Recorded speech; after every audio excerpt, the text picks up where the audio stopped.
사랑의 주님께서 오늘 주신 말씀은 히브리서 10장입니다.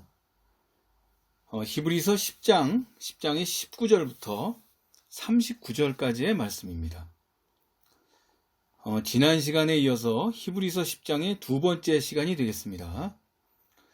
자, 지난 히브리서 강의 아홉 번째 시간에 나누었던 18절까지의 내용, 10장 18절까지의 내용이 교리적인 내용이었다고 한다면 10장의 19절부터는 신앙인의 실천에 관한 내용이 되겠습니다.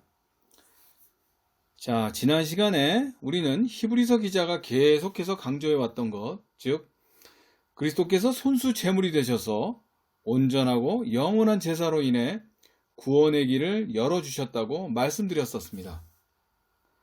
자, 이 히브리서 기자가 계속해서 중요하게 다루어서 강조했던 것은 죄의 문제였습니다. 이 죄의 문제가 너무나도 크기 때문에 구약성경 시편 40편에 나오는 다윗의 시까지 인용했던 것입니다. 자, 다윗의 생애에서 가장 큰 죄라 할 수 있는 것은 다름 아닌 밧세바 사건이었습니다. 이것은 속임, 음행, 교살 등 모든 죄를 모아놨다고 할 정도로 큰 죄였습니다. 그 밧세바 사건이 있은 후에 다윗이 남겼던 시가 시편 40편인데 그 부분을 인용함으로써 하나님께서는 죄의 문제를 매우 중요하게 보고 계시며 그것은 율법에 의한 속죄 제사로는 완전히 해결되지 못한다는 것을 명백하게 알려주고 있는 것입니다. 자, 구약 시대의 속죄 제사를 드리는 제사장이나 백성들이 제사를 드리는 동안 그들의 죄에 대해서 회개하지 않아서였을까요? 아마도 그렇지는 않았을 것입니다. 속죄 제사를 드리는 동안 그들 모두 엄숙하게 그들의 죄와 공동체의 죄에 대해서 깊은 회개를 했을 것이라고 생각합니다. 그러나 이 동물 제사가 수백 년간 매년 반복되면서 제사를 드리는 것은 행위에 중점을 두게 되었고 진정으로 내적으로 마음의 할례, 즉 내적인 정결함에 이르지 못하게 된 것입니다. 그러므로 예수 그리스도께서 온전한 순종으로 성육신하시고 백성들의 죄를 대속해 주시면서 친히 속죄 제물이 되셔서 그를 믿는 믿음의 상속자들로 하여금 영원한 구원의 길을 열어주신 것입니다. 자, 이 부분이 매우 중요하기에 히브리서 기자는 계속해서 온전함이란 것과 영원성을 반복해서 언급했던 것입니다. 자, 그렇지만 그리스도를 믿는 우리라 할지라도 죄의 문제는 가벼이 넘길 수는 없는 것입니다. 그리스도를 따른다 하여도 다시 죄를 지으면 안 되는 것입니다. 자, 오늘은 이 부분을 다루도록 하겠습니다. 히브리서 10장의 19절부터 본격적으로 다루겠습니다. 19절과 20절을 봉독하도록 하겠습니다. 자, 19절. 그러므로 형제들아 우리가 예수의 피를 힘입어 성소에 들어갈 담력을 얻었나니 그 길은 우리를 위하여 휘장 가운데로 열어놓으신 새로운 살 길이요 휘장은 곧 그의 육체니라. 아멘. 자, 우리가 예수의 피를 힘입어 성소에 들어갈 담력을 얻었다고 하였습니다. 자, 이 서신은 히브리인들에게 보내는 편지였죠. 자, 유대인들에게 있어서 그들은 율법이 생활이었다고 봐야 할 것입니다.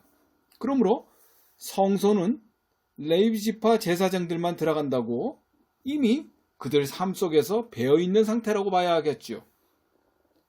자, 우리의 관점으로 보시지 마시고 1세기 유대인들의 관점으로 이 부분을 봐야 할 것입니다. 자, 그들에게 있어서 성소는 도저히 들어갈 수 없는 곳입니다.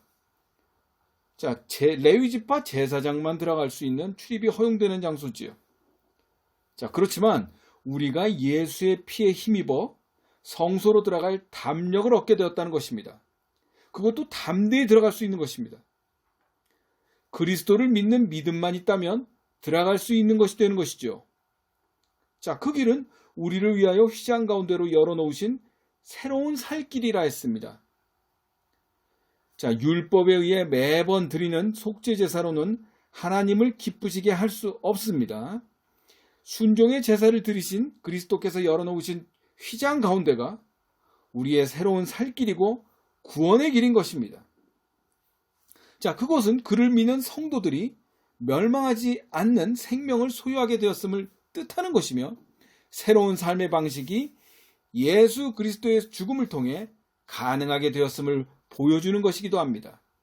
자, 다음으로 21절과 22절을 봉독하도록 하겠습니다. 21절, 또 하나님의 집 다스리는 큰 제사장이 계심에 우리가 마음의 뿌림을 받아 악한 양심으로부터 벗어나고 몸은 맑은 물로 씻음을 받았으니 참 마음과 온전한 믿음으로 하나님께 나아가자. 아멘.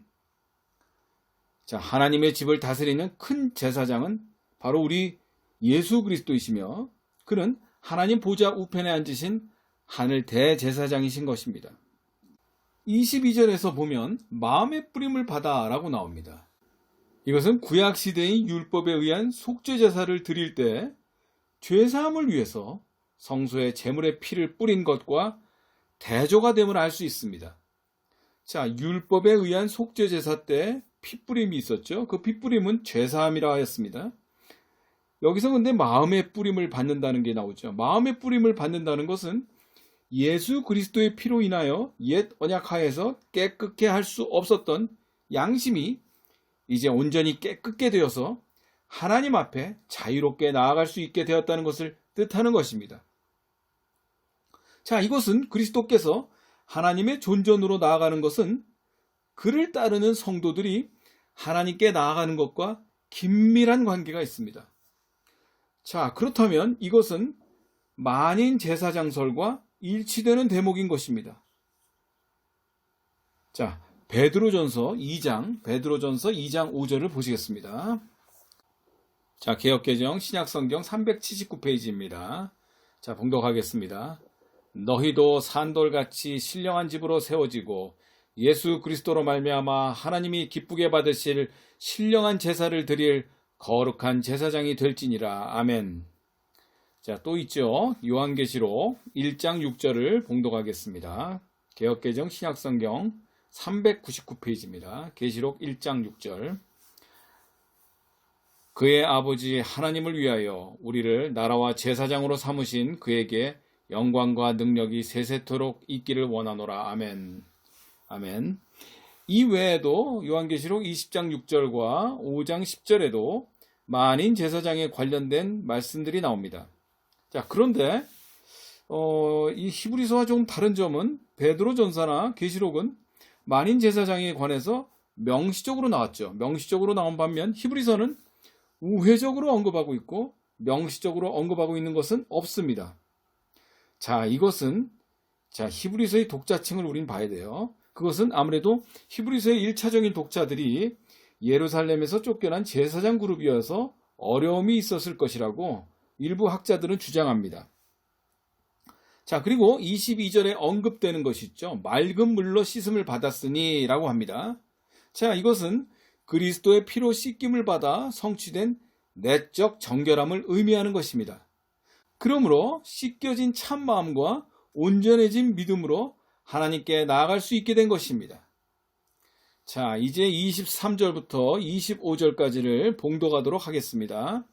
23절, 또 약속하신 이는 미쁘시니 우리가 믿는 도리의 소망을 움직이지 말며 굳게 잡고 서로 돌아보아 사랑과 선행을 격려하며 모이기를 패하는 어떤 사람들이 습관과 같이 하지 말고 오직 권하여 그날이 가까움을 볼수록 더욱 그리하자. 아멘. 자, 앞서 22절 끝부분에 나아가자라고 하는 부분이 나오죠. 그 나아가자라고 했습니다. 그리고 23절에서는 굳게 잡자라고 했으며 24절에서는 서로 돌아보자라고 합니다. 자, 앞서 22절은 믿음에 관한 절이 되겠죠. 믿음에 관한 절이고 23절은 소망의 도리, 즉 소망에 관한 것이고 24절은 사랑과 선행, 즉 사랑에 관한 절입니다. 자, 이 히브리서 기자는 죄로부터 자유롭게 된 성도는 이제는 제사를 드리는 것이 아니라 삶 속에서 공동체적인 실천을 통해서 죄와 멀리하는 삶을 살아가는 것입니다. 그렇기 위해서는 첫째는 믿음을 가져야 하는 것이고 두 번째로는 소망을 흔들림 없이 가지며 세 번째로는 공동체 내에서 서로 성도들을 돌아보아 사랑과 선행으로 격려해야 하는 것입니다. 자, 이것은 사도 바울의 믿음, 소망, 사랑과 일치되는 대목이라고 할 수 있을 것입니다. 이 세 가지 주제는 이어지는 11장부터 더더욱 자세히 설명하고 있습니다. 11장에서는 믿음을, 그리고 12장에서는 소망을, 그리고 13장에서는 사랑을 다루고 있습니다. 그리하여 신앙 공동체가 더욱 굳건하게 결속되어서 25절에 나오는 모이기를 패하는 어떤 자들처럼 배교하지 말고 우리의 종착역인 하늘 성소에 다다를 때까지 계속해서 나아가야 할 것을 말하고 있는 것입니다. 자, 다음으로 26절에서부터 31절까지를 봉독하도록 하겠습니다. 26절. 우리가 진리를 아는 지식을 받은 후 짐짓 죄를 범한 즉 다시 속죄하는 제사가 없고 오직 무서운 마음으로 심판을 기다리는 것과 대적하는 자를 태울 맹렬한 불만이 있으리라. 모세의 법을 폐한 자도 두세 증인으로 말미암아 불쌍히 여김을 받지 못하고 죽었거든. 하물며 하나님의 아들을 짓밟고 자기를 거룩하게 한 언약의 피를 부정한 것으로 여기고 은혜의 성령을 욕되게 하는 자가 당연히 받을 형벌은 얼마나 더 무섭겠느냐. 너희는 생각하라. 원수 갚는 것이 내게 있으니 내가 갚으리라 하시고 또 다시 주께서 그의 백성을 심판하리라 말씀하신 것을 우리가 아노니 살아계신 하나님의 손에 빠져 들어가는 것이 무서울진저. 아멘. 자, 이 부분은 앞서 다뤘던 히브리서 있었죠. 히브리서 6장의 4절에서 8절에 언급된 것보다 더 강력하게 강화된 내용들이 나옵니다. 자, 이것은 이미 신앙 공동체 안에 있었는데 배신하여 주류 사회로 동화된 자들, 특히 의도적인 범죄의 결과는 다시 속죄하는 제사가 없다라고 하였습니다. 자, 이 경고는 8장부터 언급된 제의적인 관점에서 설명하고 있는 특징이 내포되어 있습니다. 예수 그리스도께서 드리신 완전하고 영원한 제사는 옛 언약 속에 나오는 동물 제사를 끝내게 하는 최종적인 제사였습니다. 그러기에 예수 그리스도를 믿은 후에 고의적으로 믿음의 길을 떠나게 되면 더 이상은 그 죄를 속할 제사는 없는 것입니다. 자, 이것은 그리스도께서 드리신 제사는 대단히 은혜로운 제사였으나 그와 동시에 좀 더 존엄한 삶의 태도를 요구한다고 할 수 있을 것입니다. 자, 그렇다면 배교를 한 중한 죄를 저지른 사람에게 기다리는 것은 무엇일까요? 자, 이미 신실한 공동체의 성도들의 삶은 그리스도의 재림을 기다리는 것이라고 히브리서 기자는 히브리서 9장에서 언급했습니다. 반면에 배교자들에게 기다리는 것은 심판의 대적과 맹렬히 태울 하나님의 불이라고 한 것입니다. 자, 그리고 28절에서는 모세의 율법을 어긴 자들도 두세 증인으로 말미암아 불쌍히 여김을 받지 못하고 죽음에 이르렀다고 하였습니다. 자, 이것은 신명기 13장 6절에서 9절에 나오는 것을 보면 알 수 있는데요. 자, 이것은 우상 숭배에 대해서 율법에 의하면 죽음에 해당한다고 하였습니다. 신명기 13장 6절에서 9절을 봉독하도록 하겠습니다. 제가 가진 구약성경 개역개정 283페이지입니다. 6절. 내 어머니의 아들 곧 내 형제나 내 자녀나 내 품의 아내나 너와 생명을 함께하는 친구가 가만히 너를 꾀어 이르기를 너와 내 조상들이 알지 못하던 다른 신들 곧 내 사방을 둘러싸고 있는 민족 혹 네게서 가깝든지 네게서 멀든지 땅 이 끝에서 저 끝까지에 있는 민족의 신들을 우리가 가서 섬기자 할지라도 너는 그를 따르지 말며 듣지 말며 궁일이 여기지 말며 애석히 여기지 말며 덮어 숨기지 말고 너는 용서 없이 그를 죽이되 죽일 때 네가 먼저 그에게 손을 대고 후에 뭇백성이 손을 대라. 아멘. 그러니까 죽음의 형벌을 받게 되는 죄는 모든 죄가 아니라 우상숭배 죄에 해당하는 것입니다.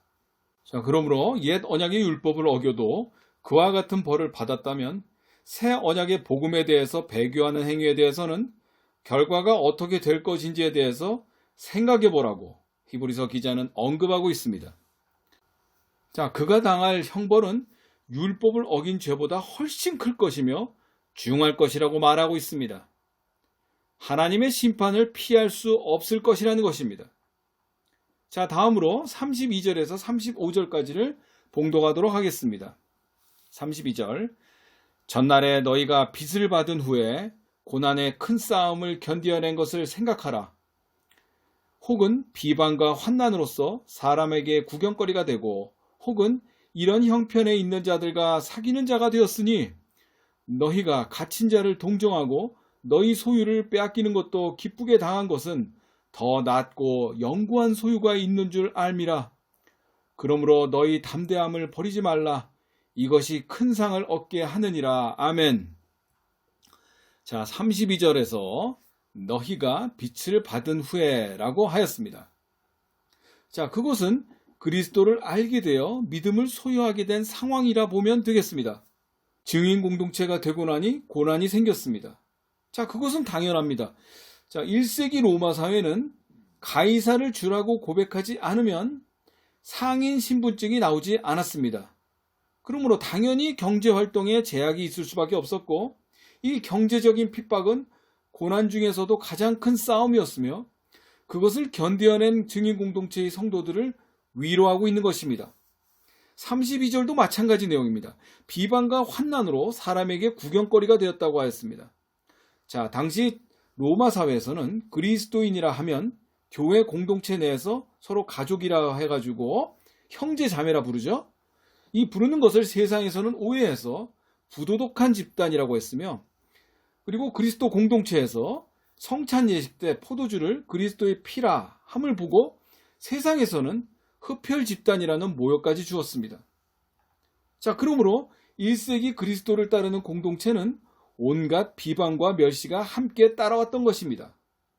그러나 믿음의 성도들에게는 상인 자격증이 없어 소유를 빼앗기고 동정당하는 것보다 귀한 하늘의 귀한 소유가 있다는 것입니다.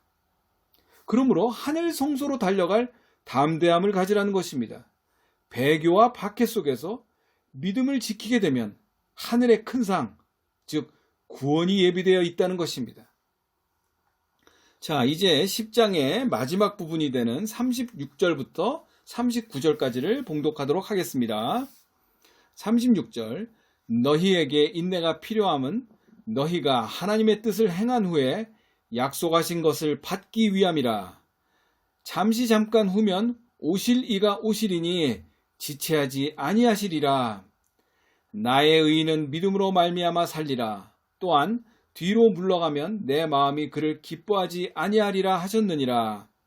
우리는 뒤로 물러가 멸망할 자가 아니요 오직 영혼을 구원함에 이르는 믿음을 가진 자니라. 아멘. 자, 앞서 35절까지 증인 공동체에 대해서 믿음을 지키라고 하였고 이제 이 36절부터는 인내심의 필요성에 대해서 언급하고 있습니다. 자, 그 이유는 하나님의 뜻을 행한 후에 약속한 것을 받기 위함인 것입니다. 자, 이것은 십자가의 수치 앞에서 보여주신 예수 그리스도의 태도 속에서 발견할 수 있습니다. 그 인내는 앞서 언급한 담대함과 마찬가지로 성도가 가져야 할 삶의 태도인 것입니다. 잠시 잠깐 후면이라고 하였죠. 잠시 잠깐 후면이라는 것은 당시의 그리스도 공동체는 재림 예수가 속히 오심을 기다렸습니다. 그리스도께서 지체하지 않으시고 속히 오실 것이기 때문에 그리스도인들은 고난과 위험 속에서도 인내해야만 하는 것입니다. 그래서 구약의 하박국서의 내용인 의인은 믿음으로 말미암아 살리라는 것을 인용한 것입니다. 이것은 믿음의 장으로 유명한 11장에 그대로 이어지게 되는 것입니다. 믿음을 가진 자들은 뒤로 물러나지 않고 약속하신 것을 받기 위하여 하나님 보좌 앞으로 담대히 나아가야 하는 것입니다. 그것은 멸망의 길이 아닌 영원한 생명의 길인 것입니다. 자, 오늘은 히브리서 10장의 19절부터 이어지는 성도들이 가져야 할 신앙의 자세에 대해서 여러분들과 나눴습니다. 자, 이제 믿음의 장으로 유명한 11장으로 이어지게 되는데요. 다음 시간에는 11장의 내용을 여러분들과 나누도록 하겠습니다. 기도하겠습니다.